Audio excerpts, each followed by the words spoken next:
አፈሩ፣ ተሸማቀቁ፣ በግልጥ መውጣት እንኳን አልቻሉም። እና ያኔ ጊዜ ራሱ ነው በነገራችን ላይ ኢቭን በጣም የሚያስገርመው ሰው በድሎ ወድቆ ራሱ እግዚአብሔር አምላክ ነው አዳም ወዴት ነህ ብሎ የመጣው እንዴ! በስመ አብ። አዳም ራሱ በድሎ አሁንም ደግሞ እግዚአብሔር ሳይ በድሎ ያውቃል እኮ እግዚአብሔር ማለት እግዚአብሔር አምላክ አዳም የት እንዳለ ያውቃል። እና ፈለገው መጣና ያው ኃጢአት እንዳደረገ ያውቃል ምናምን አዳም ወዴት ነህ አለ። ፈርቶ እኮ ተሸማቆ ተሸሽጓል። እና አዳም ወዴት ነህ ብሎ ሲጠይቀው ነው ያለን። እና ኃጢአት ሰርተን ራሱ የሚፈልግ አባት ነው ያለን ጋይስ። እግዚአብሔር አምላክ የዚህን ያህል ነበር አዳምን የሚቀርበው እና አሁንም የሚቀርበን እንደዛ ነው።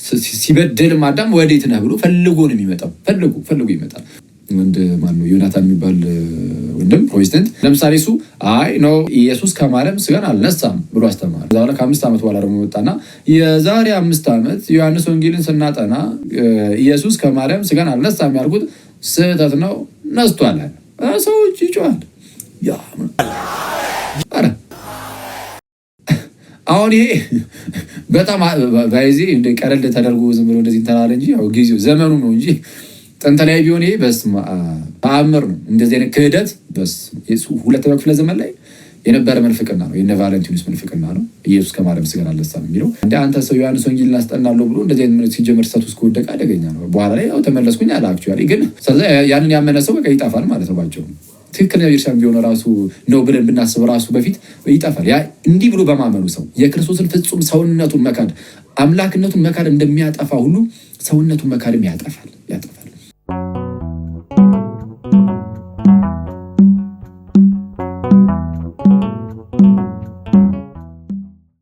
ወደ ትምህርታችን ንግባ።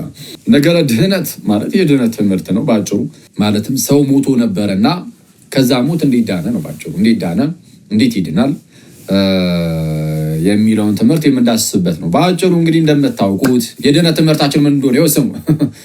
የድህነት ትምህርት ላይ ጥርት ያለ ነገር አለን እና ሰው የድህነት ትምህርታችን ምን ይመስላል የሚለውን ለማወቅ ለመረዳት ከምር የምንጀምረው ከመጀመሪያው ሰው ከአዳም ነው። እንደምታውቁት እግዚአብሔር አምላክ የመጀመሪያውን ሰው አዳምን በራሱ መልክና ምሳሌ አድርጎ ፈጠረው ይላል ዘፍጥረት ምዕራፍ 1:26 ላይ እንደተናገረው እግዚአብሔርም አለ ሰውን በመልካችን እንደ ምሳሌያችን እንፍጠር። ስለዚህ እግዚአብሔር አስቀድሞ ሰውን ሲፈጥረው ወይም አዳምን ሲፈጥረው በራሱ መልክና በራሱ ምሳሌ አድርጎ ፈጠረው። ስለዚህ አዳም በጣም ቀጠል አድርጎም ደግሞ ምንድነው በምድር ላይ በሚኖሩት ላይ ሁሉ ላይ ገዢ አደርገዋለሁ አለ። ስለዚህ ይግዛቸዋል። ስለዚህ የጸጋ ገዢም ጭምር አደረገው። ተመልከቱ፣ በክብር ላይ ክብር። አንደኛ እግዚአብሔርም አለ ተብሎ ሰውን በመልካችን እንደምሳሌያችን እንፍጠር ብሎ ነው የፈጠረው። እግዚአብሔር ማለት ለሌሎች ፍጥረታት ራሱ እንደዚህ አይነት ንግግር አልተነገረም። እንዲህ ያለው ነገር የተነገረው ለሰው ወይም ለአዳም ነው የተነገረው እና አዳም ሲፈጠር አንደኛ በእግዚአብሔር መልክ እና ምሳሌ ሆኖ በክብር ተፈጠረ። በእነዚህ ሁሉ ላይ ገዢ አደርገዋለሁ አለ። ስለዚህ ገዢ ያደረገው በክብር ላይ ክብር። ከዛን አየውና ማለት ነው አስቡት ማለት እግዚአብሔር አዳምን ሲፈጥረው መጀመሪያ የተለያዩ ፍጥረትን ፈጥሮ ጨርሶ በእነሱ ላይ ነው ያሰለጠነው ፈጥሮ አዳምን መጨረሻ ላይ ነው የፈጠረው አዳምን እና ከዛ በጣም የሚያስገርመው ሁለተኛው የዘፍጥረት ምዕራፍ ላይ ደግሞ ኧረ ይሄ ብቻማ አይበቃውም ለአዳም ማለት እግዚአብሔር የእግዚአብሔርን ለአዳም ያለውን ነገር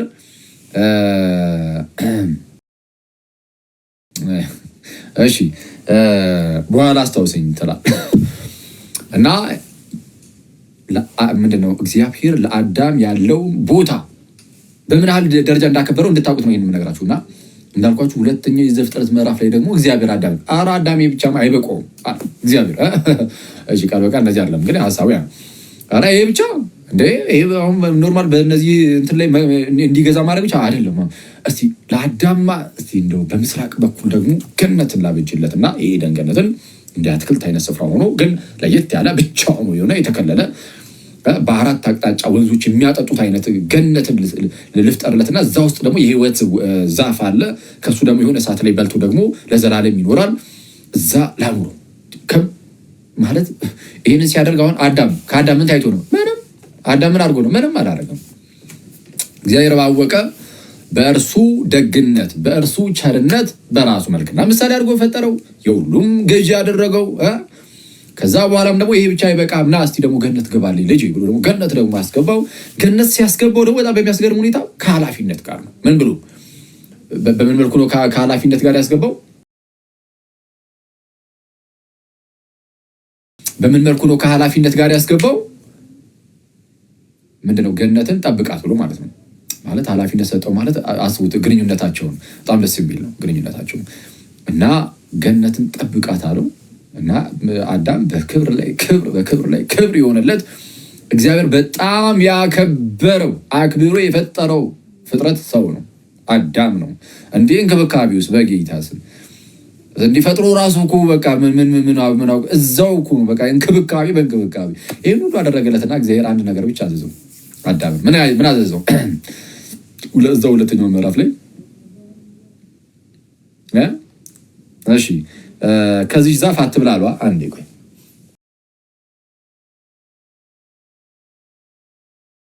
እሺ ይቅርታ። እሺ ሰው እግዚአብሔር አንድ ትእዛዝን ብቻ አዘዘው ለአዳም። ምን አይነት ትእዛዝን አዘዘው? በዚህ በገነት ከምታየው ዛፍ ሁሉ ብላ፣ እሺ ክፉና ደጉን ከምታስታውቀው ከዚህ ዛፍ ግን እንዳትበላ። በቃ አለቀ። ከሷ በላ ሰዓት ሞትን ትሞታለህ። ከዛ ውጭ ግን ይሄ ሁሉ ያንተ ነው። እሺ በቃ ብላ፣ ያንተ ነው ብላ። አሁን አዳም የተሰጠው ያ ሁሉ ናስቡት። በገነት ያለው ያ ሁሉ ተሰጥቶት የተከለከለው አንዲት ዛፍ ብቻ ነው። አንዲት ዛፍ ብቻ ነው የተከለከለው። በጣም በሚያስገርም ሁኔታ በእባብ ተንኮል ማለት ሰይጣን በእባብ በኩል አድርጎ እንደምታውቁት አዳምና ሔዋንን አሳታቸው። አዳም ሳተ። እንደዛ ያከበረውን እንደዛ የወደደውን እንደዛ በክብር ላይ ክብር የሰጠውን እግዚአብሔርን ክዶ አዳም እግዚአብሔር አታድርግ ያለውን አደረገ። አምላክነትን ፈለገ ወይ ደግሞ ትልቅ ክብርን ፈለገ ከዚህ ውጪ እና እግዚአብሔር ከሰጠው ውጪ ማለት ነው። እና አዳም ያንን በላ።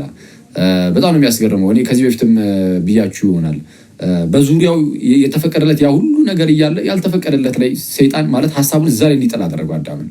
በህይወታችን ውስጥ ሰይጣን አንዱ የሚፈተንበት ትልቁ መንገድ ይሄ ነው። በዙሪያችሁ እግዚአብሔር የሰጣችሁ የሚገርም የሀገር በረከት ኖሮ ማለት ነው እሱን እንድታዩት አያደርግም ሰይጣን። የተከለከላችሁትን የሆነች ነገር ብትመጣ ራሱ በህይወታችሁ ውስጥ ያን ያህል ትልቅ ለውጥ ላያደርግ የሚችል ነገር ሊሆን ይችላል። ግን ምንም ይሁን ኤኒዌይስ ግን የተከለከላችኋት አንዷ ነገር ላይ ሰይጣን በጣም ትኩረት እንድታደርጉ ያደርግና በተሰጣችሁ ነገር በሌሎች በዛ ሁሉ በብዙ ነገር ማመስገንን ትታችሁ በዚች በትንሿ ነገር በተከለከላችኋት በአንዷ ነገር እግዚአብሔርን እንድታማሩና እንድትክዱት ያደርጋችኋል ሰይጣን። ትልቁ ታክቲኩ እሱ ነው። አዳምን ያደረገው እንደዛ ነበር። በገነቱ ዙሪያ ምን ይሄው ጠቅላላ ያለውን ሁሉ ብላ ነው ያለው። እንዴ ስለሱ እግዚአብሔርን አያመሰግንም? እሺ እንዴ አለ የህይወት ዛፍ ሳይቀር አስቀምጦለት ነበረ። የህይወት ዛፍ ሳይቀር እሷን እንኳን እንዳያገኝ ያደረገው ሰይጣን ምን አድርጎ? ያልተሰጠው ላይ ትኩረት እንዲያደርግ አድርጎ እና ትኩረታችን ሁሌ እግዚአብሔር የሰጠን ላይ ሊሆን ይገባል። ኦኬ እግዚአብሔር ያልሰጠህ ላይ ትኩረት ባደረግክ ቁጥር ከእግዚአብሔር ነው የምትርቀው። እና ትኩረት እግዚአብሔር የሰጠን ላይ በጣም የምናመሰግንባቸው በጣም ብዙ ምክንያቶች አሉ። የምናመሰግንበት በጣም ብዙ ምክንያቶች አሉ። እሱ የሚገባን መቼ ነው ከተባለ የሆነ ሰው የሆነ ለምሳሌ ጤንነቱን አጡ የሆነ ሰው ስታዩ ኧረ እግዚአብሔር የተመስገን ነው የምትሉት እኮ። ኧረ ከጤንነት ውጭ ምን ማለት እንደ የታመመ ሰው ሲጀምር ለምሳሌ ገንዘብ ይፈልጋል። ብዙ ሰው ገንዘብ ከቸገረው ገንዘብ ላይ ብቻ ትኩረት እያደረገ እግዚአብሔርን ሊያማርር ይችላል። ጠንቋይ ቤት የሚሄድ ሰው እኮ አለ አይደል?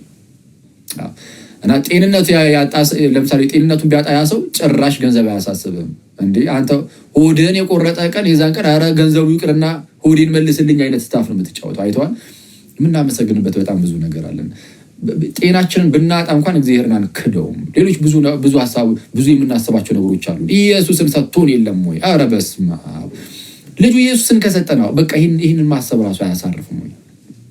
እንዲህ በስመ አብ እኔ ኢየሱስ ክርስቶስን የሚያህል ጌታ እንዳለን ማሰብ በራሱ እኮ እኔ ክርስቶስን የሆነ ራሱን የቻለ የሆነ የሚፈጥር ደስታ የለውም ውስጣችን ውስጥ እንዴ? ኢየሱስን መጀመሪያ አስቡት ማን እንደሆነ ከዛ አስበውና እሱ ጌታ ነው። ኧረ በስመ አብ እንዴ ይሄ ውስጣችን የሆነ ደስታን ካልፈጠረ ምንድነው ሊፈጥር የሚችለው? ይሄ በጣም ውስጣችን ላይ በጣም የሚገርም ደስታን የሚፈጥር ታላቅ የሆነ እውነታ ነው። ኢየሱስን የመሰለ ጌታ አለን የሚለው እና እግዚአብሔር ብቸኛ ልጁን አሳልፎ ከሰጠ እግዚአብሔር ተመስገን የምትልበት ነገር አለ። ለምሳሌ አንድ ሰው በጣም የከበረ እንቁ አለው ልበላችሁ። በጣም የከበረ እንቁ አለው። ከዛ ደግሞ የተወሰነ ሌሎች ገንዘቦችን ደግሞ አለ። የከበረ እንቁ እንዳለ ሆኖ ለማን ማለት ብቻውን የያዘው ማለት ነው። ብቻውን የያዘው የከበረ እንቁ አለው። ደግሞ ገንዘብ አለው ኦፍኮርስ። እና ገንዘብ ቢሰጣችሁ ከገንዘቡ ላይ ቆንጠር አድርጎ የተወሰነ ነገር በተን ቢያደርግባችሁ ጸዴ ነው። ግን እንቁን ያንን እሱ ጋር ብቻ ያለውን እንቁን አንስቶ ቢሰጣችሁ ምንድነው? በዛ እንቁ ምክንያት ማለት ገንዘቡን ራሱ አትረሱትም? የሰጣችሁን ገንዘብ ራሱ ኩርስ ትረሱታላችሁ። የምር እስማ እና እግዚአብሔር የሰጣችሁ እኮ እንቁ ማለት እንቁን ሳይሆን ብቸኛ ልጁን በስመ አብ ብቸኛውን ልጁን ጌታችን ኢየሱስን ነው የሰጠን። ለገዛ ልጁ ያራራለት፣ ነገር ግን ስለ ሁላችን አሳልፎ የሰጠው ከእርሱ ጋር እንዴት ሁሉን ነገር አይሰጠንም? እንደዛ ላይ ነው ሰው። ሌላው ነገር ሁሉ ኋላ የሚመጣ ነገር ነው ማለት ነው። ቢቀርም ባይቀርም ያን ያህል ሊያስጨንቀን አይገባም። አንዴ እንቁን ሰጥቶናል፣ ልጁን ኢየሱስን ብቸኛውን እርሱን ሰጥቶን የለም ወይ በቃ። እና የምናመሰግንበት ብዙ ነገር አለ እና ስለዛ የሆነ ነገር ኤኒዌይስ አዳም እንዲህ ያለ ማለት የሀገር ትልልቅ ነገሮች ተሰጥተውት እነዛን ነገሮች ሁሉ ረስቶ የሆነች ነገር ላይ አንዲቷ የተከለከለው ነገር ላይ ፎከስ እንዲያደርግ አደረገውና ሰይጣን አሳተው። ኤኒዌይስ ወደቀ እንደምታውቁት። ስለዛ ያችን በበላ ሰዓት ሞትን ትሞታለህ ብሎት ነበረ። እግዚአብሔር ሞተ። ያው መሰረቱ ላይ ትንሽ ልንገራችሁና ሌላው ሚስጥራቱ ምኑ ቀለል አድርጌ አድርገን ተናግረን እናልፈዋለን። ያው የምናውቀው ነገር ነው ሁላችንም። ለማንኛውም አዳም ወደቀ። እሺ አዳም ወደቀ፣ ሞት መጣበት። ሞትን ትሞታለህ ተብሏል። ስለዚህ ሞት ወደ እርሱ ዘልቆ ገባ። ሞት ወደ አዳም ዘልቆ ገባ። ወደ አዳም ዘልቆ ገባ። ስለዚህ ሁሉም ማለት አዳም በሞት ጥላ ስር ወደቀ ባጭሩ። ያቺ ዛፍ መርዝ ኖሮባት ነው የሞተው አዳም አይደለም ነው እንዴ? መርዛማ ሆና ነው የሞተው አዳም አይደለም። መርዛማ ሆኖ ሳይሆን እግዚአብሔር አታድርግ ሲለው ማድረግ አልነበረበትም። ካደረገ እግዚአብሔር አታድርግ እያለው ስለሆነ ያደረገው በእግዚአብሔር ትእዛዝ ላይ እያመፀ ነው። ካመፀ በእግዚአብሔር ትእዛዝ ላይ ማመፅ ኃጢአትን ማድረግ፣ የኃጢአት ደሞዝ ሞት ነው። ስለዚህ ሞትን ያስከትላል። በእግዚአብሔር ላይ ማመፅ ምንን ያስከትላል? ሞትን ያስከትላል። ስለዚህ ኃጢአትን አደረገ፣ በኃጢአቱ ሞት ተከፈለው እና ሞትን ትሞታለህ ብሎት ስለነበረ የእግዚአብሔር ፍርዱ ግዴታ መፈጸም ነበረበትና ከባህሪው ጋር ተቆራኘ። ሞት ከስጋው ጋር ሞት ተቆራኘ። አለቀ። ሞት ተቆራኝቷል። ከዛ በኋላ ከአዳም የሚወለዱ ሰዎች ሁሉ በዚህ በሞት ቁራኝነት ውስጥ ሆኑ። ስለዛ ማን አስፈለጋቸው? ራሱ አምላክ አስቀድሞ የፈጠራቸው ራሱ እግዚአብሔር ዳግመኛ ደግሞ ሕይወትን ይዘራባቸው ዘንድ የሚጠብቁ ሆኑ። በቃ ሰው ማለት በሞት ጥላ ስር የወደቀ ማለት ሌላ አይነት ሰው የለም። በቃ ይሄ ነው ሰው። ከዛን እግዚአብሔር መጣ። እግዚአብሔር ልጁን ይልካል ማለት ነው። ልጁን ቀጥታ አይልክም። በነገራችን ላይ ልክ አዳም ኃጢአትን ሰራ ምናምን ነገርና ምንድነው ተሸሸጉ። አዳምም ሔዋንም ቀጠላቸውን ለበስ አድርገው እንደዛ ነገር ተሸፋፍነው ተቀመጡ።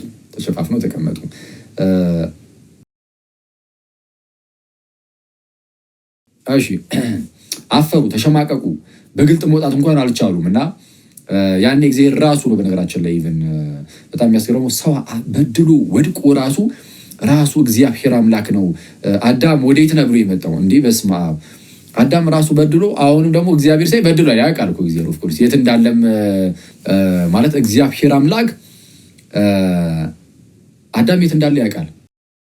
እና ፈለጎ መጣና ያው ኃጢአት እንዳደረገ ያውቃል ምናምን። አዳም ወዴት ነህ አለ። ፈርቶ እኮ ተሸማቆ ተሸሽጓል። እና አዳም ወዴት ነህ ብሎ ሲጠይቀው ነው ያለን። እና ኃጢአት ሰርተን ራሱ የሚፈልግ አባት ነው ያለን ጋይዝ። እግዚአብሔር አምላክ የዚህን ያህል ነበር አዳምን የሚቀርበው እና አሁንም የሚቀርበን እንደዛ ነው። ሲበደልም አዳም ወዴት ነህ ብሎ ፈልጎ ነው የሚመጣው። ፈልጎ ይመጣል እና ወዴት ነህ አለ እና አዳም የመለሰውን እናውቃለን። ያው በሴቲቱ ያሳብባል፣ ሴቲቱ በእባቡ ታሳብባለች። ኤኒዌይስ አንዱ በአንዱ እያሳበበ የእግዚአብሔር ቁጣ ግን በእነርሱ ላይ ፍርዱ መምጣቱ አይቀርም። ኦልሬዲ አንዴ የሚወጣ ነገር ስለሆነ ማለት ነው። እና በጣም የሚያስገርመው ግን ቅጠል ነበር የለበሱትና እግዚአብሔር ግን የቆዳ ልብስ ሰጣቸው ይላል። የቆዳ ልብስ እንዴት ነው የሚዘጋጀው? ቆዳን አለበሳቸው ይላል። እሺ ቆዳው እንዴት ነው የሚሆነው? ልብስ የሚሆነው በጉ ይታረዳል። በጉ ይታረድና እሺ በጉ ከታረደ በኋላ ይወጠራል። ቆዳው ተገፎ ቆዳ ይወጠራል። ከዛ በኋላ ልብስ ይሆናል። ፋሲካችን ክርስቶስ ታርዶልናል ይላል። እነሆ የዓለምን ኃጢአት የሚያስወግድ የእግዚአብሔር በግ ተብሎ ስለ ክርስቶስ ሲናገር ይሄ ለክርስቶስ ምሳሌ ነው። ባይዘ እነሆ የዓለምን ኃጢአት የሚያስወግድ የእግዚአብሔር በግ ተብሎ ጌታችን ኢየሱስ ፋሲካችን ክርስቶስ ታርዷል ተብሎ በመስቀል ላይ ታረደ እና እጆቹ ወጠሩ፣ በዛ ተሰቅሎ ስለ ሁላችን ደግሞ ልብስ ሆነ። በመንፈሳዊ ሕይወታችን እርቃናችንን ለነበርነው ለኛ የጽድቅ ልብሳችን ጌታችንና መድኃኒታችን ኢየሱስ ክርስቶስ ነው። አፍረን ተሸማቀን ለነበር በኃጢአት እርቃን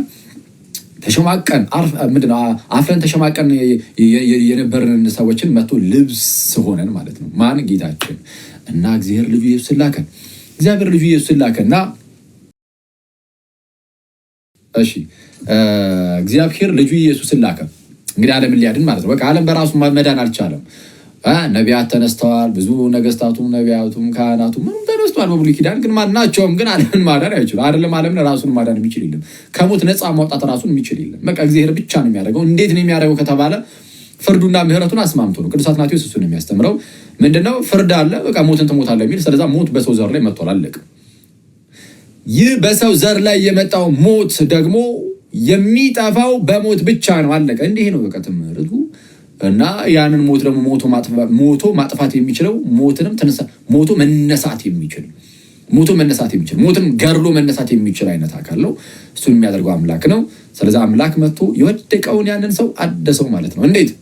ወደ እኛ መጣና እሺ ወደ እኛ መጥቶ ውድቀታችን ድረስ ዘልቆ በመግባት ይፈውስ አደረገን ማለት ነው። በቃ አደሰን የእኛን ስጋ ይዞ የአብርሃምን ዘር ይዞ የሰውን ዘር ይዞ ስጋን ነፍስን ተዋህዶ ምን አደረገ? ሞተ። ስለሁላችን ሞተ። ሞቱ ደግሞ አልቀረም ተነሳ። በትንሳኤው ትንሳኤያችንን ያበስራል ማለት። ስለዚህ ሰው የሚድነው በክርስቶስ ኢየሱስ እንደዚህ አምኖ ከክርስቶስ ጋር አንድ በመሆን ምናምን ነው የሚድነው። እሺ ክርስቶስ ይህን ሁሉ ነገር ያደረገው ዓለምን ለማዳን ነው። ማንን ለማዳን ነው? የተወሰኑ የተመረጡ ሰዎችን ሳይሆን ዓለምን ለማዳን ነው። አንዳንድ ሰዎች የተመረጡትን ብቻ የሚሉ ሰዎች አሉ፣ ፕሮቴስታንቶች ናቸው። ሁሉም ባይሆኑም አንዳንድ ፕሮቴስታንቶች እንደዚህ ይላል። ሌላኛው ፕሮቴስታንት ደግሞ አይ ብሎ የተቃረነ ሀሳብ ያስቀምጣል። ኤንዌይስ በአጭሩ ክርስቶስ ኢየሱስ የሞተው ለዓለም ሁሉ ነው። እነሆ የዓለምን ኃጢአት የሚያስወግድ እግዚአብሔር በግ ብሏል። እግዚአብሔርም ልጁን ሲልክ የተመረጡትን ወዶ ሳይሆን ዓለምን ወዶ ነው። ለዚህ ዮሐንስ 3:16 ላይ በእርሱ የሚያምን ሁሉ የዘላለም ሕይወት እንዲኖረው እንጂ እንዳይጠፋ እግዚአብሔር አንድያ ልጁን እስኪሰጥ ድረስ ዓለምን እንዲወዶታል ይላል። ምንን ወዶታል? ዓለምን። ኦኬ ዓለምን። ስለዛ ክርስቶስ እርሱ የዓለም መድኃኒት ነው ማለት ነው። ኦኬ የዓለም መድኃኒት ነው። እሺ ለዓለም ሁሉ ይህን አደረገ። ታዲያ ለዓለም ሁሉ ከሆነ ዓለም ሁሉ ድኗል ወይ ነው? ዓለም ሁሉ በቃ ዳን አለቀ አከተመ ምናምን ነው አይደለም። ከኛ የሚጠበቅ ደግሞ አለ። በእግዚአብሔር ሳይድ አንኮንዲሽናል ነው። ማለትም ምንም ነገር ሳያይ እግዚአብሔር ከኛ በጎ ነገርን እንኳን ሳያይ ጽድቅን ሳያይ እንደዚሁ ልጁን ኢየሱስን ልኮ በቃ ሞተልን። ኢየሱስ ክርስቶስ ከኛ ሳይድስ ምን ያስፈልጋል ከተባለ የሚያስፈልጉ ነገሮች 4 ነገሮች አሉ። ቢያንስ ባጭሩ በጥቂቱ ጠቅላላ አድርገን እንያዘው ካልን 4 ነገሮች እነግራችኋለሁ። አንደኛ የመጀመሪያው አሜን ብሎ መቀበል ነው። ክርስቶስ ኢየሱስን አዎ እርሱ አዳኛችን ነው፣ ኢየሱስ እርሱ ክርስቶስ የሕያው እግዚአብሔር ልጅ ነው ብሎ ማመን መቀበል። ሰው የመጀመሪያው እምነት ነው። ኢየሱስን ማመን መቀበል ማለት በክርስቶስ በኩል የተሰጠውን አስተምህሮ ሁሉ ደግሞ መቀበል ማለት ነው። ስለዚህ አስተምህሮን መቀበል ግዴታ ነው። አስተምህሮን ካልተቀበለ አንድ ሰው አይድንም ማለት ትክክለኛውን አስተምህሮ። እምነት ያድናል ስንል የማያድን እምነትም እንዳለ ግን ማወቅ አለብን። የሚያድንና የማያድን እምነት አለ። የሚያድነው እምነት እንደምን ያለ እምነት ነው ከተባለ የሚያድነው እምነት አንደኛ በእውነተኛ በትክክለኛ አስተምህሮ ላይ የተመሰረተ እምነት ነው። ማለት ለምሳሌ የሆኑ ኦንሊ ጂሰሶች እንደው ስላሴ የሚባል ነገር የለም፣ ኦንሊ ጂሰስ በቃ ኢየሱስ ብቻ፣ አብ ራሱ ኢየሱስ ነው ምናምን እያሉ አስተማሩ እንበል። መጽሐፍ ቅዱስን ይዘው እንደዛ ነው የሚያስተምሩት። እና መጽሐፍ ቅዱስ ብቻ ብለው ነው ይሄን የሚያስተምሩት። ባይዘ መጽሐፍ ቅዱስ ብቻ ነው መመሪያችሁን ይልና መጽሐፍ ቅዱስን ይይዛል። ከዛ እንዲህ አይነት ትምህርትን ያስተምራል። ከዛ የሆነ ሰው ይሄንን ነገር ሰማ፣ እንደው መጽሐፍ ቅዱስን እየጠቀሱን እያስተማሩ ያሉት ስለዛ እንደው ይሄንማ በቃ አምኛለሁ ቢል ለምሳሌ ወስደው ያጠምቁታል። ግን ይሄ ሰው ይድናሉ? አይድንም። ለምን? የሰማው አስተምህሮ የስተት አስተምህሮ ስለሆነ፣ የስላሴን የሚክድ አስተምህሮ ስለሆነ። ሰው የሚጠፋው የስላሴ አስተምህሮ ስለካደ ብቻ አይደለም። በጣም ብዙ አስተምህሮችን በቃ ለድህነት በሚሆን መልኩ የተላለፈልንን አስተምህሮ የሚክድ ሁሉ ድህነቱን ያጣል፣ ወይም የሚያድን እምነት አይኖረውም። ያንን ሰምቶ የሚያምነው እምነት ለመዳን አይሆንለትም። ሰው ምን እያልኳችሁ ነው? የሚያድነው እምነት ግዴታ ያው እምነት ከመስማት ነው። መስማትም በእግዚአብሔር ቃል ነው። የሌለ እምነት ከመስማት ነው። መስማትም በእግዚአብሔር ቃል ነው። ትክክለኛውን የእግዚአብሔርን ቃል የሰማ ሰው እሱ ይድናል። አሁን ያ እምነት የሚያድን ነው። ግን ብድግ ብለህ ግን ስላሴን እየካድክ ስጋዊ ላይ እንደው ክርስቶስ ከእመቤታችን ስጋን አልነሳም ብለህ እያስተማርክ፣ ለምሳሌ እንደዛ ብሎ የሚያስተምር ፕሮቴስታንት ነበር አይደል? ማነው ዮናታን የሚባል ወንድም ፕሮቴስታንት። ለምሳሌ እሱ አይ ነው ምንድነው ኢየሱስ ከማርያም ስጋን አልነሳም ብሎ አስተማረ። ከዛ በኋላ ከ5 ዓመት በኋላ ደግሞ ወጣና የዛሬ 5 ዓመት ዮሐንስ ወንጌልን ስናጠና ኢየሱስ ከማርያም ስጋን አልነሳም ያልኩት ስህተት ነው፣ ነስቷል አለ። ሰዎች ይጮሃል። አረ አሁን ይሄ በጣም ባይዚ እንደ ቀለል ተደርጎ ዝም ብሎ እንደዚህ ተናለ እንጂ ያው ጊዜው ዘመኑ ነው እንጂ ጥንት ላይ ቢሆን ይሄ በስመ አብ ተአምር ነው። እንደዚህ አይነት ክህደት ሁለተኛው ክፍለ ዘመን ላይ የነበረ መንፍቅና ነው። የነ ቫለንቲኑስ መንፍቅና ነው። ኢየሱስ ከማርያም ስጋን አልነሳም የሚለው አንተ ሰው ዮሐንስ ወንጌልን አስጠናለሁ ብሎ እንደዚህ አይነት ሲጀመር ሰት ውስጥ ከወደቀ አደገኛ ነው። በኋላ ላይ ያው ተመለስኩኝ አለ። አክቹዋሊ ግን ስለዚህ ያንን ያመነ ሰው በቃ ይጠፋል ማለት ነው ባጭሩ። ትክክለኛ ቤተክርስቲያን ቢሆን ራሱ ነው ብለን ብናስብ ራሱ በፊት ይጠፋል። ያ እንዲህ ብሎ በማመኑ ሰው የክርስቶስን ፍጹም ሰውነቱን መካድ አምላክነቱን መካድ እንደሚያጠፋ ሁሉ ሰውነቱን መካድም ያጠፋል። እና ኤኒዌይስ የድህነት ጉዳይ ላይ እንደዚሁ የእግዚአብሔርን ጸጋ የምንካፈልባቸውን ጥምቀትን የሚያቃልል ቅዱስ ቁርባንን እውነተኛ የሆኑ የክርስቶስን ስጋና ደም የሚያቃልል እንዲህና የመሰሉ ነገሮችን ሌሎች አስተምሮችንም ማለት የማያምን የማይቀበል ሰው የሰበከውን ስብከት ሰምተህ ብታምን አትድንም። እሱ ድህነት የማዳን ኤፊካሲ ወይም ብቃት አይኖረውም እና ሰው የሚያድነው እምነት እንደምን ያለ እምነት ነው ከተባለ የመጀመሪያው በትክክለኛ አስተምህሮ ላይ የተመሰረተ እምነት አንደኛው እሱ ነው። ሁለተኛው ደግሞ በፍቅር የሚሰራ እምነት ነው። በፍቅር የሚሰራ እምነት ዝም ብሎ የፈዘዘ ዝም ብሎ ትክክለኛው ትምህርት ሰምተህ ራሱ ማለት ነው። ትክክለኛው ትምህርት የምትሰማው ከጌታ ቤተክርስቲያን ነው። አለቀ። ወደ ክርስቲያን ራሱ ብትጨምር አምናለሁ እኮ ግን ያ እምነት ግን ፍሬን የማያፈራ ከሆነ አንድ ወደ ድህነት ውስጥ ወደ ክርስቲያን ውስጥ ብትመጣ ብትጨመር እንኳን ፍሬን የማያፈራ ከሆነ ያ እምነት የሞተ ይሆንና አንተንም የማያድን ይሆናል። ስለዛ ትሞታለህ። ያ እምነት አያድንህም ማለት ነው። አያድንህም። የሚያድነው እምነት እንደምን ያለ ነው? ሶስተኛው ክራይቴሪያ እንዲያድን ማለት ነው ያ እምነት። ሶስተኛው እስከ መጨረሻው መጽናት አለበት። አምነህ ትክክለኛው ትምህርት ሰምተህ ወደ ክርስቲያን ተጨምረህ ፍሬን እያፈራ እየኖርክ የሆነ ሰዓት ላይ ግን እጠፍ ብትል ትጠፋለህ፣ ትታጠፋለህ። እዛው በመንፈስ ህይወትን እጠፍ ብለህ ተቆርጠህ ትቀራለህ። ስለዚህ ግዴታ እያፈራ እስከ መጨረሻው ደግሞ መጽናት አለብን። ስለዚህ ቢያንስ እነዚህ ሶስቱ ነገሮች ያሟላል። የሚያድነው እምነት እንደምን ያለ ነው ከተባለ አንደኛ በትክክለኛ ትምህርት ላይ የተመሰረተ እምነት፣ ሁለተኛ በፍቅር ሆኖ የሚሰራ እምነት፣ ሶስተኛ ደግሞ እስከ መጨረሻው የሚጸና እምነት። ይህ እምነት እንዲህ ያለው እምነት ያድናል። ስለዚህ ከሰው ምን ያስፈልጋል ማለት ክርስቶስ ለዓለም ሁሉ ድህነትን እንኩ ሲል ሰው እንዲድን ምን ማድረግ አለበት ከተባለ የመጀመሪያው ማመን እንዳትረሱ። እምነት እንዲህ ነው ብያችኋለሁ። አሁን እንደነገርኳችሁ ዝም ብሎ እንደዚሁ አሁን አንዳንድ ጊዜ የሚያድነው እምነት ነው ወይስ እምነትና ስራውን የሚሉ ሰው ተብሎ ዝም ብሎ እንደዚህ አይነት ጉንጫ አልፋ ክርክር የሚከራከር ሰው አለ። እንደዛ አይደለም። ሲጀመር እምነት ላይ ተግባብተሃል። እምነት ያድናል። ያው ምን አይነት እምነት? በትክክለኛ ትምህርት ላይ የተመሰረተ እምነት ነው የሚያድነው። እንደዛ ከሆነ እስቲ የትኛው ትምህርት ላይ ለምሳሌ ጥምቀት ያድናል የሚለውና ጥምቀት አያድንም የሚሉ ሁለቱም ከፕሮቴስታንት ነው ያለውና ጥምቀት ያድናል የሚልም አለ፣ ጥምቀት አያድንም የሚልም አለ። ትክክለኛው ትምህርት የትኛው ነው? የትኛውን ሰምቶ ነው ሰው የሚድነው? ቅዱስ ቁርባን ላይ ልክ እንደዚህ የተለያየ እምነት ነው ያለው። ሌሎች መሰረታዊ እምነቶች ላይም ልክ እንደዛው ማለት ነው። እና እምነት ላይም ልዩነት አለ። እና የመጀመሪያው ሰው የሚያደርገው ለመዳን ምን ያደርጋል? ያምናል። ካመነ በኋላ ምን ያደርጋል? አለቀ በቃ ልክ ሲያምን ዳን አለቀ። እንደዛ የሚሉ ሰዎች አሉ። እንደዛ አይደለም። መጽሐፍ ቅዱስ እንደዚህ አያስተምርም። ልክ ስታምን አለቀ እዛው አይደለም። አምነ ትጠመቃለህ። እምነት ነው በሩ ለሁሉም ነገር። ታምንና ትጠመቃለህ። ስትጠመቅ ስላመንክ ማለት ነው። በዛ በእምነት ውስጥ ልክ ስትጠመቅ እዛ ጥምቀት ላይ እግዚአብሔር ጸጋውን ይሰጣል። ምን አይነት ጸጋ? ከክርስቶስ ጋር አንድ የምትሆንበትም የጌታችንን ጸጋ እሱን ይሰጣል።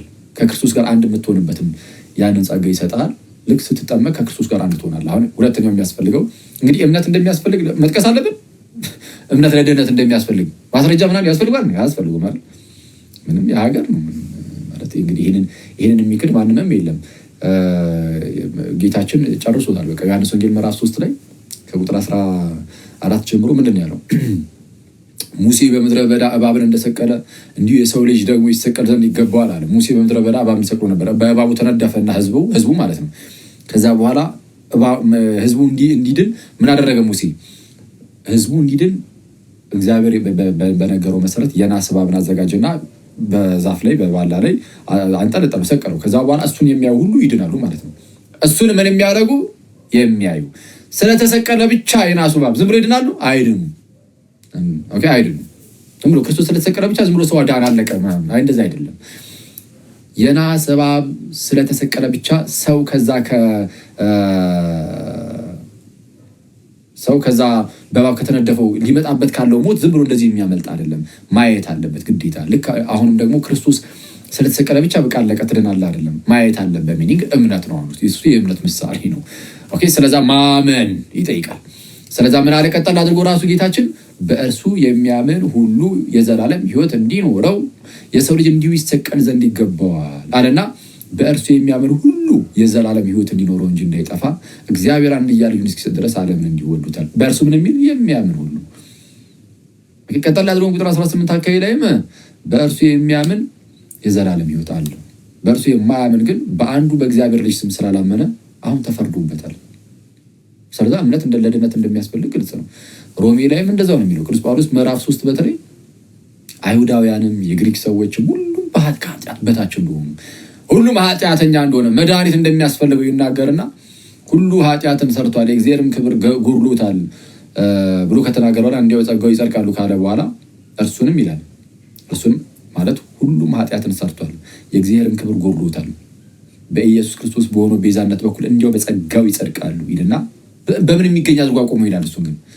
እርሱንም እግዚአብሔር በእምነት የሚገኝ በደሙም የሆነ ማስተሰሪያ አድርጎ አቆመው። አየህ፣ በክርስቶስ በኩል የተሰራውን የማዳን ስራ እግዚአብሔር እንዴት አድርጎ እንዳቆመው በምን የሚገኝ አድርጎ አቆመው።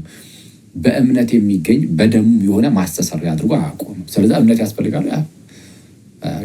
እምነት ስለ እምነት በጣም በሰፊው ሮሜም ገላትያም ተናግሯል ቅዱስ ጳውሎስ በጣም በሰፊው ኤኒዌይስ ሌሎች ክፍሎች ላይ ጌታችንም በጣም በሰፊው እንደዚሁ ተናግሯል። እና ስለዛ እምነት ያስፈልጋል። የመጀመሪያው ከዘን ሰው እምነት ግን ምን እንደሆነ ሶስቱም ክራይቴሪያዎች ነግሬያቸዋለሁ። የሚያድነው እምነት እንደምን ያለ እምነት ነው የሚለው። ሁለተኛ ጥምቀት ነው። እንግዲህ መጽሐፍ ቅዱሳችን እምነት ብቻ አይደለም ያለን፣ ጥምቀትንም ነግሮናል። አሚን ብለህ ትቀበላለህ፣ አምነህ ወደ ጥምቀት ውስጥ ትገባለህ። ልክ ስትጠመቅ በዛ ውስጥ እግዚአብሔር ዳግም ይወልዳል። ከጌታ ጋር አንድ ያደረገና ከኢየሱስ ከልጁ ጋር ማለት ነው አንድ ያደረገና ኢየሱስ የእግዚአብሔር ልጅ ስለሆነ ልክ ከክርስቶስ ጋር አንድ ስትሆን አንተ ራስህ የእግዚአብሔር ልጅ ትሆናለህ።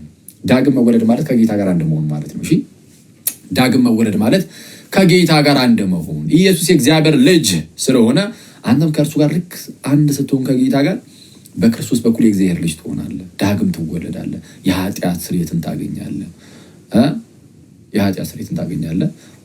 ከክርስቶስ ጋር ሞተህ ትነሳለህ። ሞቱን በሚመስል ሞት ከእርሱ ጋር ትተባበራለህ። እንደዚሁም ደግሞ ከእርሱ ጋር አብረህ ትነሳለህ ማለት ነው በጥምቀት እና እንዲህ ያለ ነገርን ታገኛለህ። ለዚህ የመጽሐፍ ቅዱስ ማስረጃዎች በጣም በርካቶች አሉ። በጥምቀት ውስጥ ድህነት እንዳለ ማለት ነው። ጥምቀት የድህነት ቦታ እንደሆነ አንዳንዶች ጭራሽ የድህነት ቦታ የማይመስላቸውም ጥምቀት የድህነት ቦታ ነው።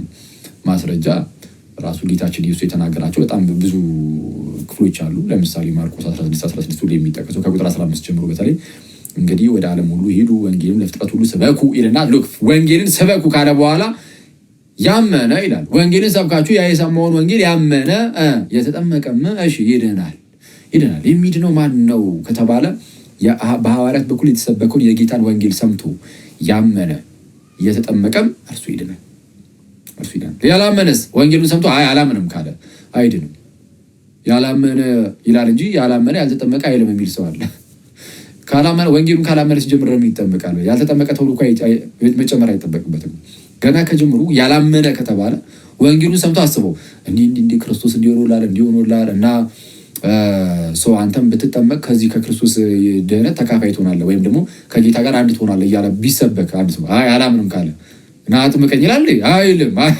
ስለዚህ ያላመነ ግን ይፈረድበታል ሲል ያላመነ ሰው ገና ከጀምሩ ስለማይጠመቅ ያልተጠመቀ ማለት አይጠበቅበትም። ከላይ ግን ያመነ የተጠመቀም ይድናል። በቃ ቃል በቃል እንዲህ ብሎ ከተከራከርክ ከክርስቶስ ጋር ማለት ነው አንተ የክርስቶስ ተቃዋሚ ነህ ማለት ሳታስበው የክርስቶስ ጠላት ሆናል ማለት ነው። እኔ ይሄን ያው እንግዲህ በግልጽ ነው መናገር ያለብን አይደል?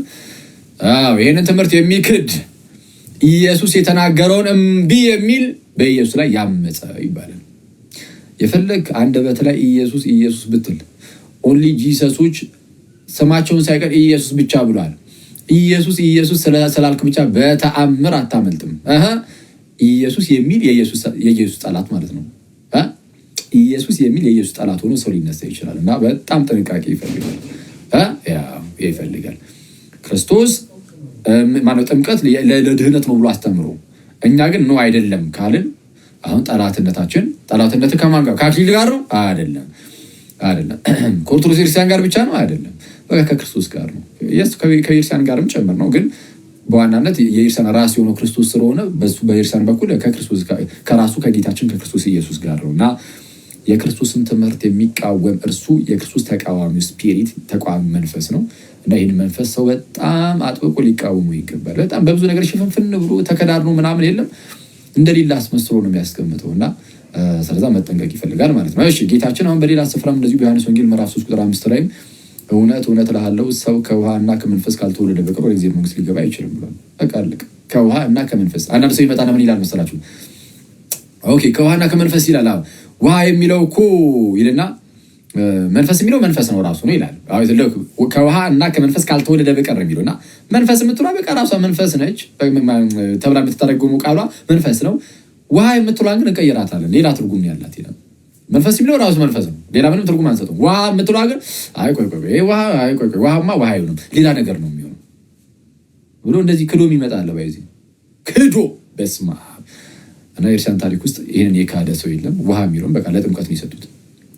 ከውሃና ከመንፈስ የሚለውን ለጥምቀት ይህንን የጠቀሰ አባት ሁሉ የሚሰጠው ለጥምቀት ነው። ዛሬ አንተ ድንገት መጥተህ ለጥምቀት አይደለም ትላለህ እንዴ? ሲጀመር መጽሐፍ ቅዱስ እንደዚህ አይተረጉምም እንዴ? ሁለት ቃል አንድ ላይ ሆኑ በተመሳይ ቃል ተያይዞ ተጣምሮ የመጣን ሁለት ቃል አንዱን ተረጉማለሁ አንዱን አልተረጉምም ትላለህ እንዴ?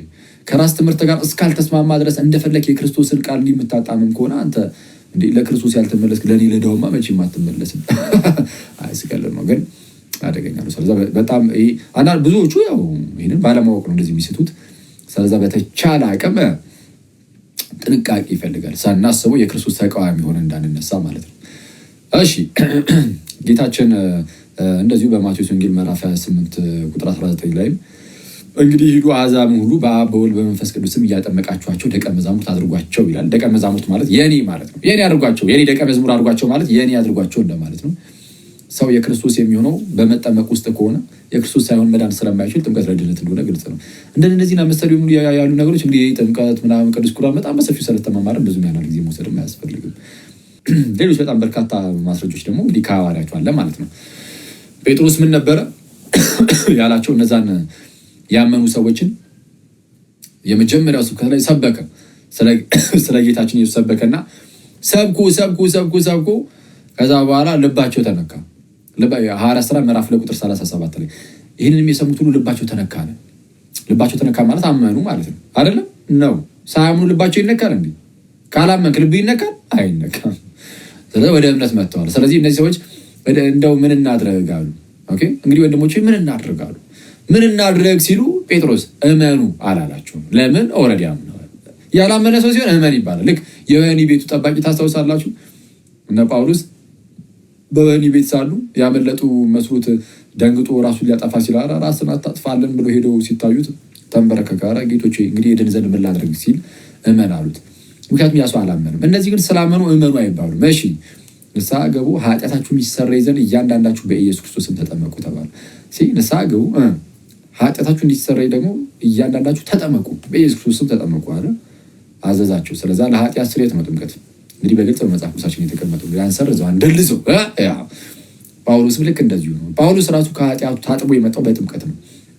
ሐዋርያት ሥራ ምዕራፍ 20 ቁጥር 16 ላይ ሐናንያ እንዳለው ማለት ነው። ጳውሎስም ሲመለስ ከደማስቆ ወደ ሐናንያ ይገባና ምን አለው ሐናንያ?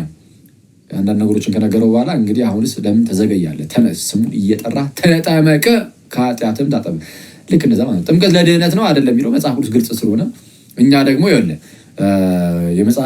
ሙሉ መጽሐፍ ቅዱስ አማኝ ነን። ሙሉ መጽሐፍ ቅዱስ አማኝ ስለሆነ የሆነች ነገር ፒክ እያደረግን ለእኛ የምትስማማሽ ነገር እስቲ ችሉ ሰላት እያልን ሌላውን ግን አይ ተው እሱን ተው ወደዛ ምናምን እያልን ምናልፍ አይደለንም።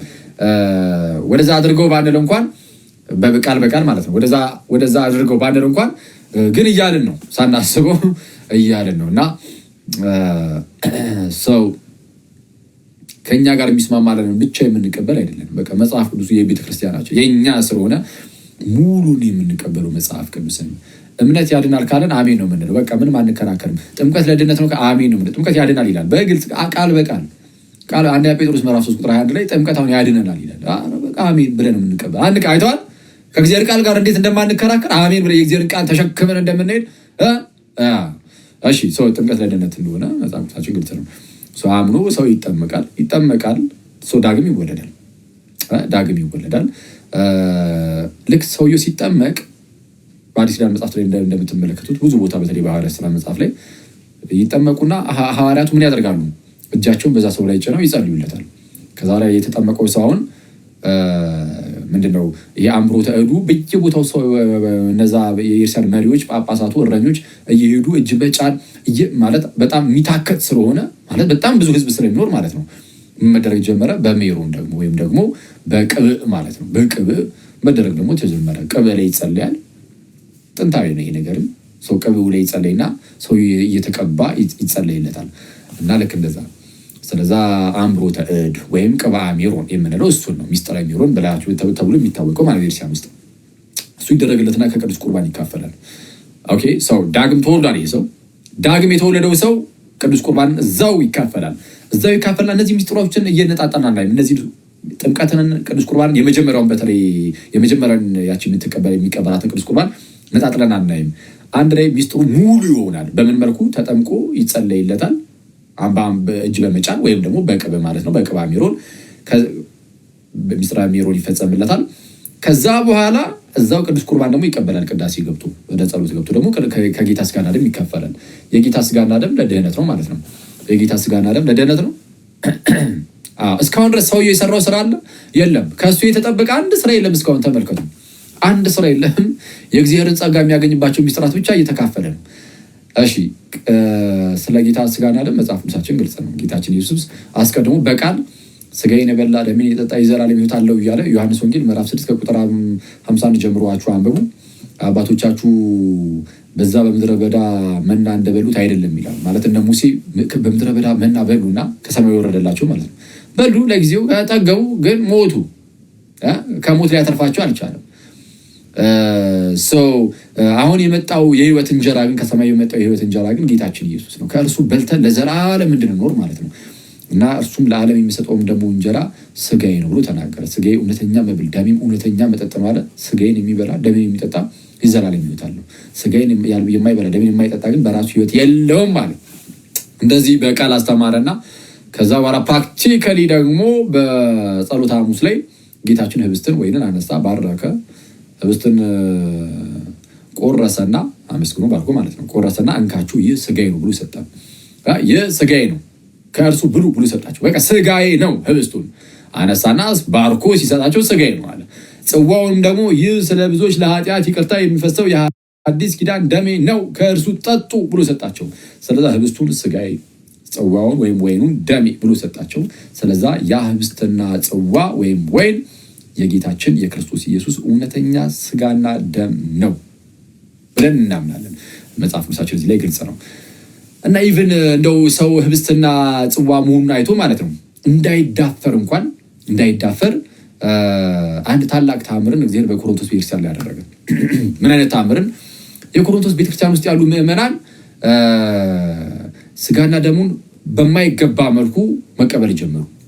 አንዳንዱ በኃጢአት ውስጥ የሆነ አንዳንዱ ባልተገባ መልኩ ማድረግ ጀመረ እና ሳይገባው እንዲህ የሚያደርገውን ሰው እግዚአብሔር ቀጣው። በአዲስ ኪዳን የሚገርም አቀጣጥ እዛ ላይ ነው የምናየው። በአዲስ ኪዳን መጽሐፍት ላይ ምን አይነት ቅጣትን ቀጣ እግዚአብሔር? በጣም ብዙዎችን እስኪገድል ድረስ ገደላቸው። በጣም ብዙዎቹን ገደላቸው፣ ብዙዎቹን አሳመማቸው። አያሌዎች አንቀላፍተዋል እስኪባል ድረስ እና እስኪገድል ድረስ በቅዱስ ቁርባን ምክንያት ሰውን ገድሏል እግዚአብሔር። መንፈስ ቅዱስን በማታለል ምክንያት ሐዋርያት ሥራ ምዕራፍ 5 ላይ ሐናንያና ሰጲራን ገድሏቸዋል። መንፈስ ቅዱስን አታለው። ቅዱስ ቁርባንንም ደግሞ በማቃለል ምክንያት በጣም አያሌዎች አንቀላፍተዋል የሚለው ወይስ በጣም ብዙ ህዝብ ማለት ነው። በጣም ብዙ ህዝብን እግዚአብሔር ገድሏል። በጣም ብዙ ህዝብን አሳምሟል። ህመምን ለቆባቸዋል። ይህን ሁሉ ያደረገው ለምንድን ነው? ቅዱስ ቁርባን ምንም ፊት ለፊት ላይ ስታየው ህብስት ነው። ፊት ለፊት ላይ ስታየው ጽዋ ነው። ግን እኛ በማናየው መልኩ ግን ይቀየራል። ወይም ደግሞ ያ ህብስቱ የጌታ ስጋ ይሆናል። ያ ጽዋውም ደግሞ የክርስቶስ ኢየሱስ ደም ይሆናል። እና እንዲህ ያለ ሚስጥር በመንፈስ ቅዱስ አሰራር ስለሚሰራ ሰው ይህንን በጣም በአክብሮት ሄዶ መቀበል አለበት። የገደላቸው የምር እንደዚህ አይነት ሚስጥር ስለሚፈጸም ነው እንጂ ባይፈጸም ዝም ብሎ አንዳንዶች እንደሚሉት ዝም ብለህ ቪንቶንና ዳቦውን ተሸክመ በትሪ ዝም ብለህ እንደምታከፋፍለው ቢሆን ኖሮ ባልገደላቸው ነበር። የምር አሁን በትሪ የሚከፋፈል ቪንቶ እግዚአብሔር ሰው ህዝቡን ሊጨርስልን ነው? አይጨርስም። አይገርልህ ምንድነው ከኃጢአት ጋር በተያዘ ምናምን ነገር እንደው ሳይገባ ስለወሰድክ የሚባል ነገር በፍጹም የምርም በአግባቡ ብትወስደው የሚያድንህ ስለሆነ ያለ አግባብ ስለወሰድከው ግን ገደለ። ያለ አግባብ ስትወስደው የሚገርልህ ከሆነ በአግባብ ስትወስደው እንዴት አያድንህም?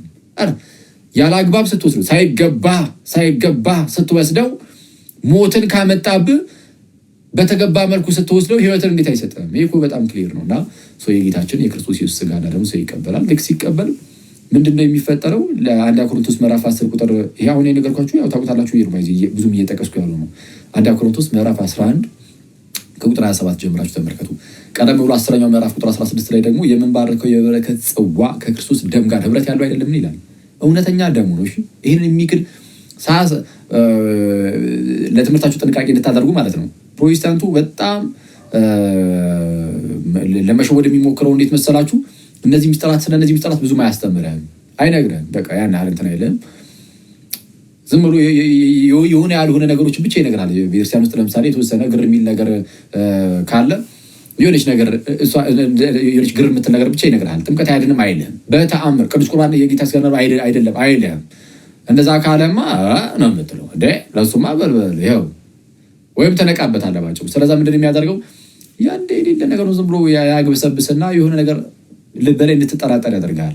ልብ ላይ የጥርጣሬ ስፒሪት መንፈስ ከጫረብህ በኋላ ከዛ በኋላ ጥምቀት አያድንም፣ ቅዱስ ቁርባን አያድንም፣ የጌታ ሥጋ ደግሞ አይደለም ማለቱን ይጀምራል። እንደዚህ አይነት ተረቶችን በልብ ውስጥ መሙላት የሚጀምረው ከዛ በኋላ ነው።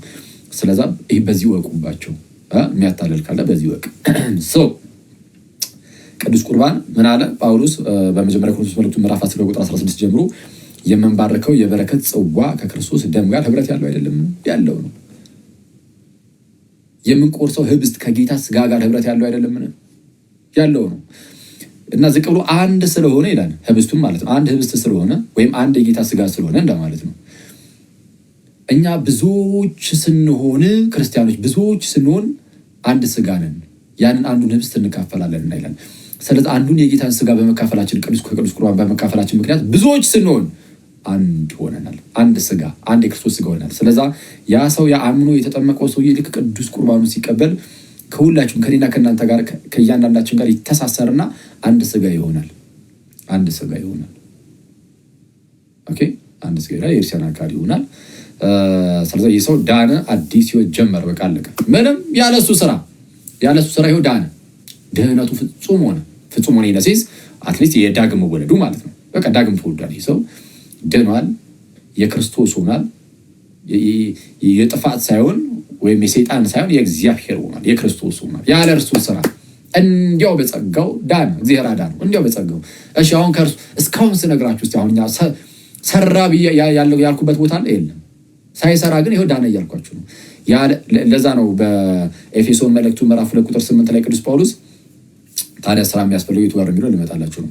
ኤፌሶን ምዕራፍ 2 ቁጥር 8 ላይ ጸጋው በእምነት አድኗችኋል፣ ይህም ከእናንተ አይደለም የእግዚአብሔር ስጦታ እንጂ ማንም እንዳይመካ አይደለም፣ ከስራ አይደለም ይላል። ማንም እንዳይመካ ከስራ አይደለም። ማንም እንዳይመካ ከምን አይደለም? ከስራ አይደለም። ከስራ አይደለም። እንደዚህ አይነት ክፍሎች በጣም ብዙ አሉ። ከስራ እንዳይደለ የሚናገሩ ሰው ከስራ አይደለም ማንም እንዳይመካ ከተባለ ማንም ሰው ቦስት ማድረግ አይችልም። መኩራራት እኔ በስራዬ ነው ዳንኩት የሚል የለም ማለት ነው። ስለዚህ ጸጋው ነው ያዳነን፣ በጸጋው እንዲሁ በጸጋው። ስለዚህ አመንን፣ ተጠመቅን፣ የጌታን ሥጋና ደም ተቀበልን የሚል ነጣጠሉ አይደለም። እምነትና ቅዱስ ቁርባን ነጣጥለ እምነት ላይ ጥምቀት ላይ እንዲሆነ ቅዱስ ቁርባን ላይ ምናምን እንደዛ ሳይሆን በእምነቱ ውስጥ ዳግም ትወለዳለህ። ቅዱስ ቁርባኑ ልክ ስትቀበል ከሌሎች አካላት ጋር አንድ ሆነ የክርስቶስ አካል ውስጥ ትጨመራለህ። ከዛ በኋላ ድህነት ፍጹም ነው። በቃ ዳግም ትወልዳለህ። ድኛለሁ ብለህ መናገር ትችላለህ። ድነሃል፣ ኦልሬዲ ድነሃል ያለ ስራ። እሺ ስራስ መቼ ነው የሚመጣው? ልክ እንደዚህ የዳነው ሰውዬ ዳግም ይወለድና ማለት ነው በመንፈሳዊ ህይወቱ እያደገ ይሄዳል። ማንም ለመምሰል ክርስቶስን በመምሰል ህይወት ውስጥ ደግሞ እያደገ መሄድ አለበት። ልክ ጳውሎስ እኔ ክርስቶስን እንደምመስል እናንተም እኔን ምሰሉ እንዳለ ፍሬን እያፈራ ይሄዳል። በመልካም ህይወት ይመላለሳል ማለት ነው። አንዴ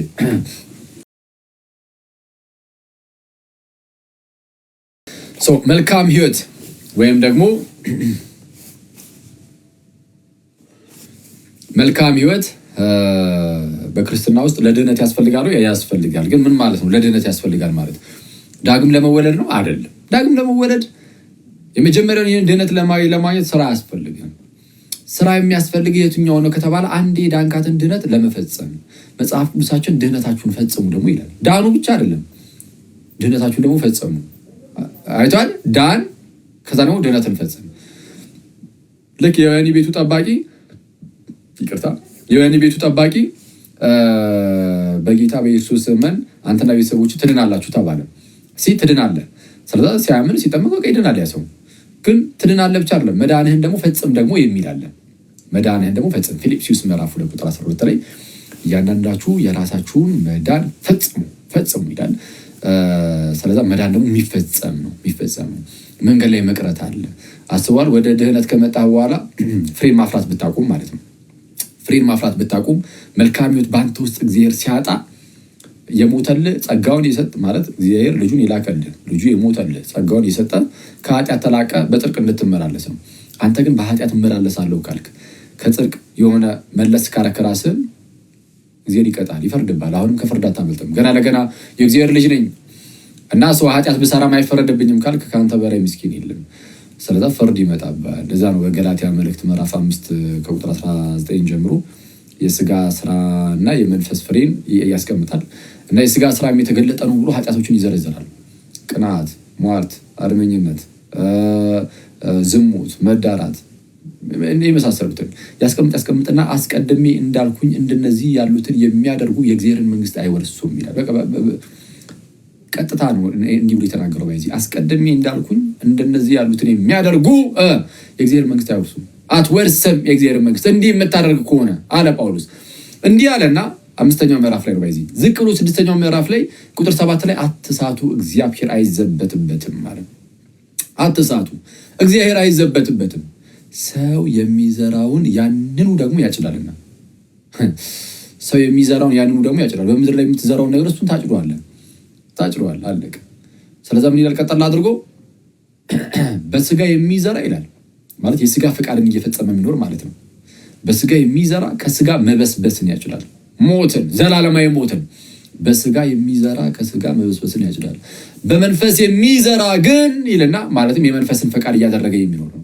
እንደ እግዚአብሔር ፈቃድ፣ እንደ መንፈስ ቅዱስ ፈቃድ፣ እንደ መንፈስ ፈቃድ የሚመላለስ እርሱ ግን በመንፈስ የሚዘራ ግን ከመንፈስ የዘላለም ሕይወትን ያጭዳል።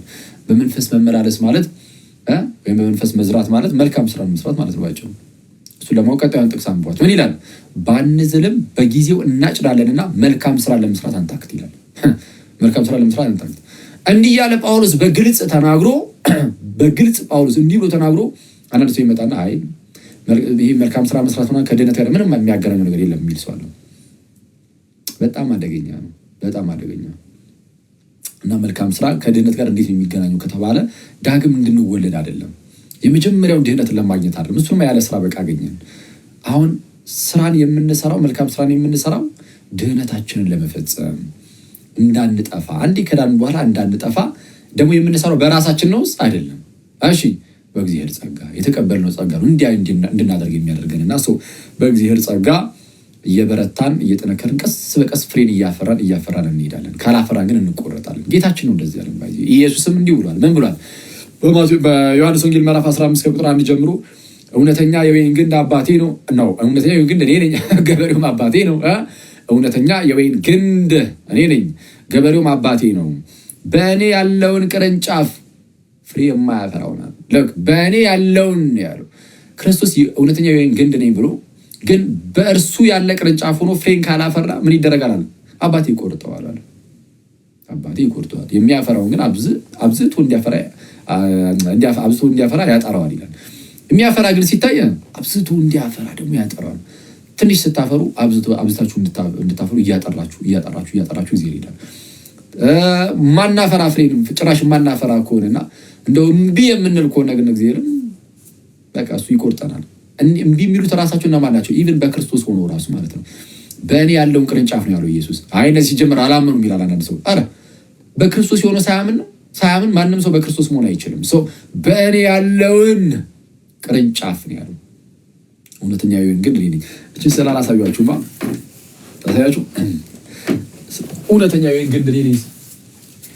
የሚለው ሲነሳ እቺ ትዝ አለችኝ። ባለፈው የእመቤታችንን አሳይቻችሁ ነበርና እሺ የሆነ ሰው ያወጣብኛል እንደዚህ ስዕላት ላውጣት ከላስቲክ ውስጥ አይደል። እውነተኛ የወይን ግንድ እኔ ነኝ፣ ገበሬውም አባቴ ነው፣ እናንተ ቅርንጫፎች ናችሁ ነው እያለ ያለን እና በእኔ ያለው ቅርንጫፍ ፍሬ የማያፈራው ቢኖር እሱን አባቴ ይቆርጠዋል። ስለዛ ካላፈራችሁ ትቆረጣላችሁ።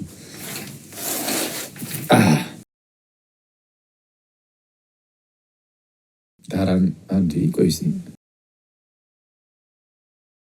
የወይን ግንድ ዛፍ አይነት ነገር ይሁንና መሀል ላይ የጌታችን የክርስቶስ ኢየሱስ ስዕል ነው። እንዴት ነው በጌታ ስም? ኦኬ አሁን አሪፍ ነው። ከዛ በኋላ ሐዋርያቱ መሆናቸው ነው። አክቹአሊ እዚህ ላይ ምንድነው ለሐዋርያቱ ተደርጎ ተስሎ ነው። በጣም ደስ የሚል ደስ የሚል ሰው በክርስቶስ ሆኖ ቅርንጫፍ ከሆነ በኋላ ፍሬን አላፈራም ካለ መልካም ስራ ከሌለው ባንዝርም በጊዜው እናጭዳለንና መልካም ስራ ለመስራት አንታክት እንዳለው ቅዱስ ጳውሎስ መልካም ስራን ከመስራት ወደ ኋላ የሚል ካለ ሊል ስለሚችል ማለት ነው። በቃ ሰው እንዴ ከዳነ በኋላ እንደዚህ አይነት ስራን አይሰራም የሚባል ነገር አለ እንዴ? ሊሰራ ይችላል እንዴ? በኃጢአት ሊመላለስ ይችላል። ከተመላለሰ ያጣዋል፣ ድህነቱን ያጣዋል።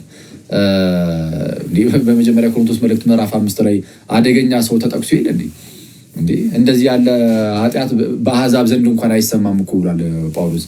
በእናንተ ዘንድ እንደሚሰማው አይነት ኃጢአት በአሕዛብ ዘንድ እንኳን አይሰማም ማለት የአባቱን ሚስት እንኳን ያገባ ይኖራልና አለ። አሁን ያ ሰው ክርስቲያን ሆኖ እንደዛ አደረገ እና ታው እንኳን እያላችሁት አይደለም እንደዚህ ያለውን ሰው አውግዙት እንጂ ከማህበራችሁ ለዩት እንጂ እያለ ጳውሎስ ይናገራል። እኔም አውግዤዋለሁ መንፈሱ በጌታ ቀን ትድን ዘንድ አለ እና ይሄ ክርስቲያን አይደለም እንደዚህ ተባለ ክርስቲያን ነው። አሁን ይሄ ሰው ይድናል ነው የሚሉት ወይስ አንዳንድ ሰዎች እንደዚህ ክርክር ተነስቶ ነበር ከዚህ ቀደም ከፕሮቴስታንቶች ጋርና እንዲህ ቢሆንም ይድናል። የአባቱን ሚስት እያገባም ቢኖር እንደፈለገ እንደዚህ አይነት የረከሰ ዝሙት ውስጥም ቢኖርም ቢቀጥልም ይድናል። አሁን እዚህ የሆነ ነገር ቢቀጣ ምድር ላይ ይቀጣል እንጂ በእግዚአብሔር መንግስት ውስጥ ተርሳስ ብሎ ነው ደረቱን ነፍቶ የሚገባው የሚል ሰው አለ። አደገኛ ነው። አይገባም። መንፈሱ በጌታ በንስሐ ይመለሳልና ያኔ እንደው መንፈሱ በጌታ ቀን ትድናለች። ኦኬ በንስሐ ሲመለስ ማለት ነው። ለንስሐ ነው ባይዚ ውግዘት ያለው የሚወገዙ ሰው በንስሐ እንዲመለስም ጭምር ነው። እና እሱን እያሰበ የጻፈው እንጂ ዝም ብለህ እንደዚህ አይነት ቃላት እየተያዘ ብቻ ሰው እንደዚህ አይነት በረከሰ ኃጢአት ውስጥ ቢኖርም በቃ ይድናል ተብሎ አይነገርም። ኤኒዌይስ ስለዛ ምንድነው ፍሬን ማፍራት አለብህ። ካላፈራ ጌታችን እንደተናገረ ትቆረጣለህ። የክርስቶስ ከሆንኩ በኋላ አስበዋል። ስለዛ የተቀበልነው ጸጋ ኃጢአተኝነትና ዓለማዊ ምኞትን ክደን የተባረከውን ተስፋችንን እርሱም የታላቁ አምላካችን የመድኃኒታችን የኢየሱስ ክርስቶስን ክብር መገለጥ እየጠበቅን በጽድቅ እግዚአብሔርን በመምሰል እንዴት ልንኖር እንደሚገባ ስለሚያስተምረን ያ ጸጋ በዛ ጸጋ እየተመራን ክርስቶስን በመምሰል ህይወት ውስጥ ማደግ አለብን እና ካልሆነ ግን ጸጋውን ስላልተጠቀምንበት ትቀጣለህ። ጸጋውን ስላልተጠቀምንበት ልንቀጣ እንችላለን። የማቴዎስ ወንጌል ምዕራፍ 5 ቁጥር 31 ላይም ጌታችን ስለ ፍርድ ቀን ሲናገር ጌታችን በመጣ ሰዓት ህዝብ ሁሉ በፊቱ ይሰበሰባሉ ይላል። እረኛ በጎቹን ከፍየሎቹ እንደሚለይ እርሱም ጻድቃኑና ኃጢአተኞችን እንደሚለይ ይናገራል። በግራ ያቆማቸዋል ኃጢአተኞችን፣ በጻድቃኑን ደግሞ ቅዱሳኑን ደግሞ በቀኙ ያቆማቸዋል። ያኔ ምንድን ነው የሚለው? ምንድን ነው የሚጠየቁት? በቀኝ የተሰለፉትም እንደው በራብ አብልታችሁኛል፣ ብጠማ አጠጥታችሁኛል፣ መልካም ነገር ብታሰር ጠይቃችሁኛል፣ ብታመም እንደዚሁ ጠይቃችሁኛል፣ እንግዳ ሆኜ በመጣ ተቀበላችሁኛል ብሎ ይናገራቸዋል። እነዛኛዎቹ በግራ የተቀመጡት ደግሞ በተቃራኒ እንዲህ አላደረጋችሁልኝም በማለት ማለት ነው። ሰው መልካም ስራን ነው ጌታችን እዚህ ላይ የጠየቀው። የት አግኝተን እንደዚህ ያደረግንለት ሲሉት ከነዚህ ከተናናሾቹ ለአንዱ ይህን ብታደርጉ ለእኔ እንዳደረጋችሁት ነው ይላል። ስለዛ ምንድነው መልካም ነገርን ማድረግ በእግዚአብሔር ዘንድ እንዲህ ትልቅ ቦታ አለው ማለት ነው። ምን አይነት ቦታ አለው ከተባለ አንድ የዳነ ሰው እንኳን ድህነቱን እንዳያጣ ያደርጋል። ድህነቱን እንዳያጣ ክርስቶስን በመምሰል ውስጥ በማድረግ 30 60 100 ፍሬን ነው የምናፈራው ማለት ሁሉም 100 ያፍራ አይደለም። 30 ብታፈራ እግዚአብሔር ይቀበላል። ግን አንተ መልካም ስራን ከመስራት ወደ ኋላ አትበል። ሁሌም አፍራ። ከኛ በፊት እንዳለፉት ቅዱሳን አባቶቻችን በእነሱ ልክ እንሆን እንኳን አይደለም የተባለው። ግዴታ በእነሱ ልክ መሆን አለብህ አሁን ድነትን እንዲፈጸም አይደለም።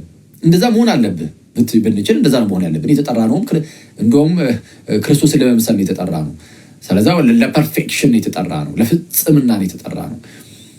ግን 100 ፍሬ ባታፈራ እንኳን 60 ባላፈራ እንኳን 30 አፍርተህ ትገባለህ። አለቀ።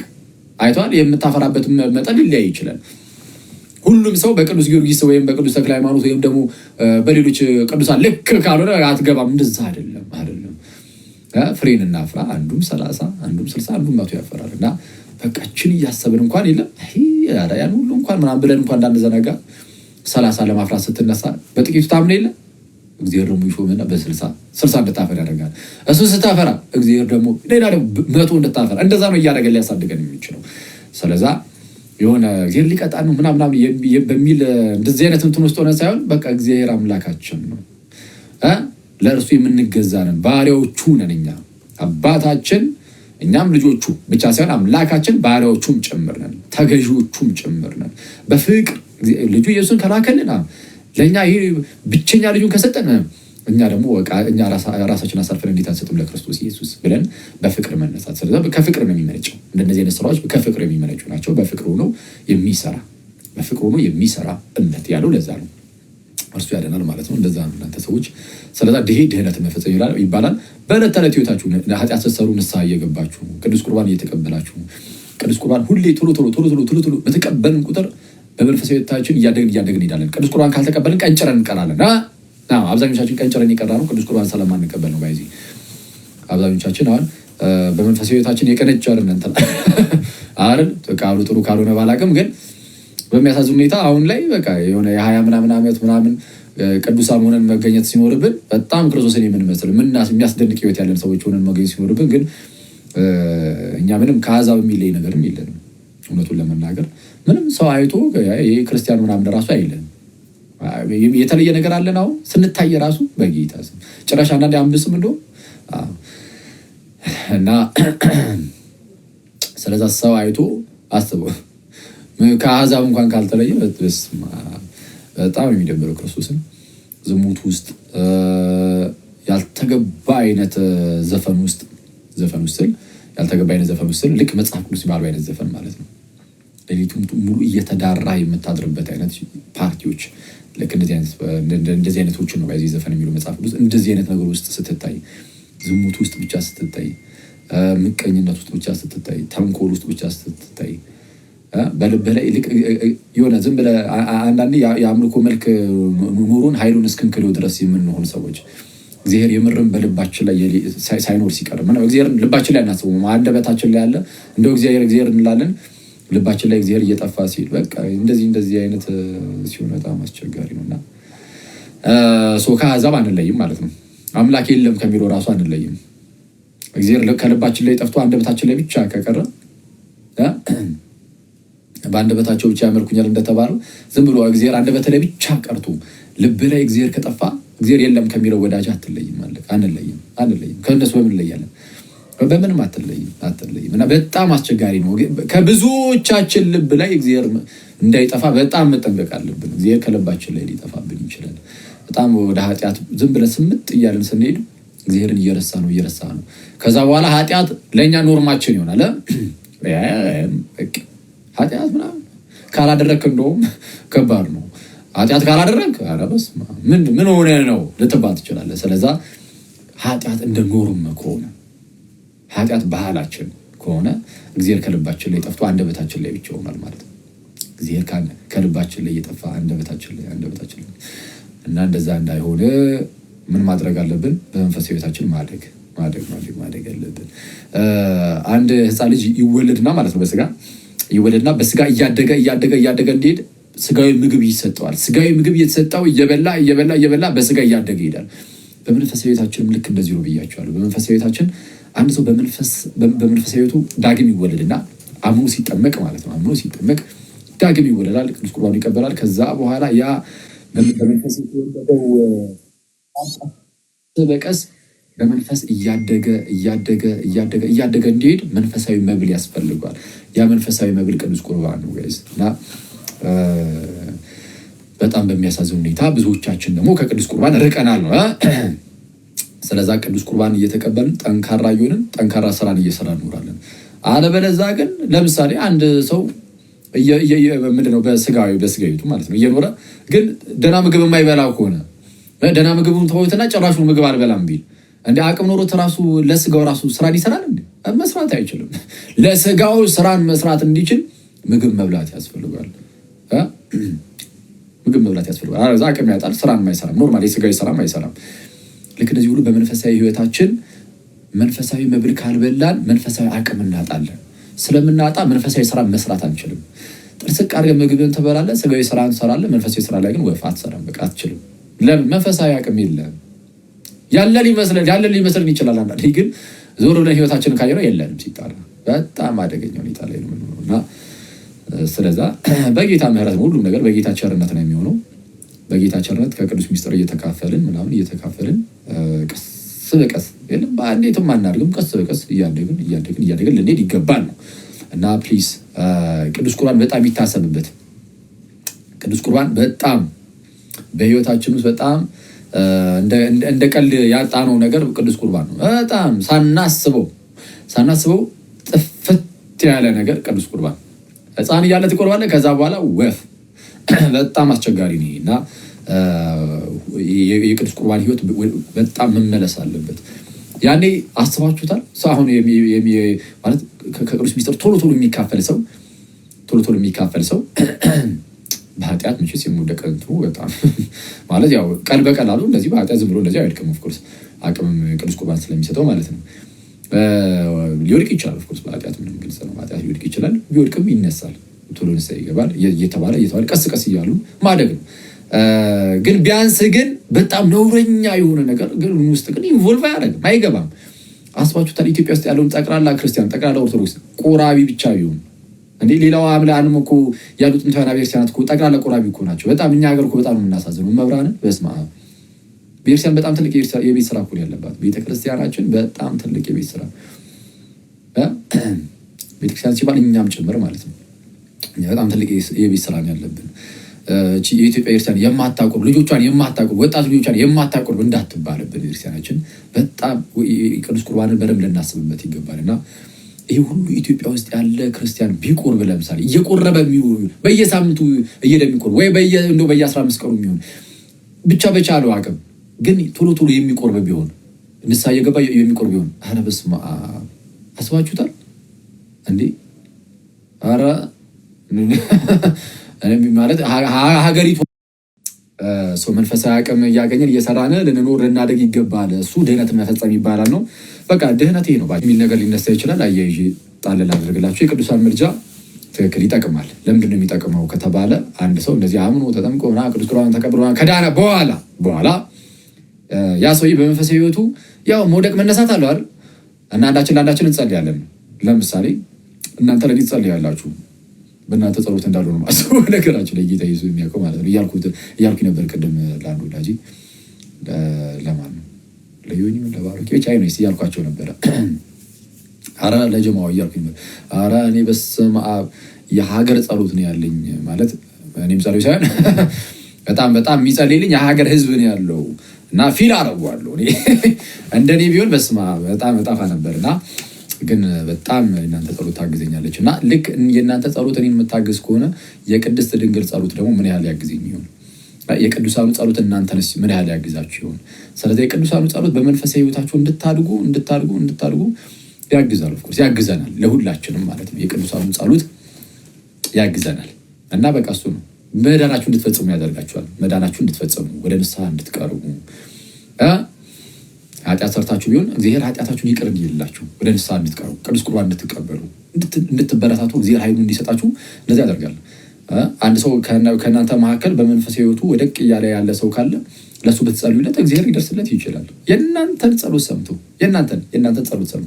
ታዲያ የእናንተን ጸሎት ሰምቶ እግዚአብሔር ለዛ ሰው የሚደርስለት ከሆነ ይሄ ነው አንዱ ለአንዱ መማለድ ማለት ይሄ ነው። የቅዱሳን ምልጃ ደግሞ የጻድቅ ሰው ጸሎት በስራዋ እጅግ ኃይል ታደርጋለች ስለሚል የእነሱን በጣም በሰፊው እንጠቀማለን ነው። ፕላስ ደግሞ ሩጫቸውን ጨርሰዋል። እነሱ ኦልሬዲ ሩጫቸውን ጨርሰው ከጌታ ጋር ስላሉ ለእነርሱ ራሱ የሚያሳስባቸው ነገር የለም።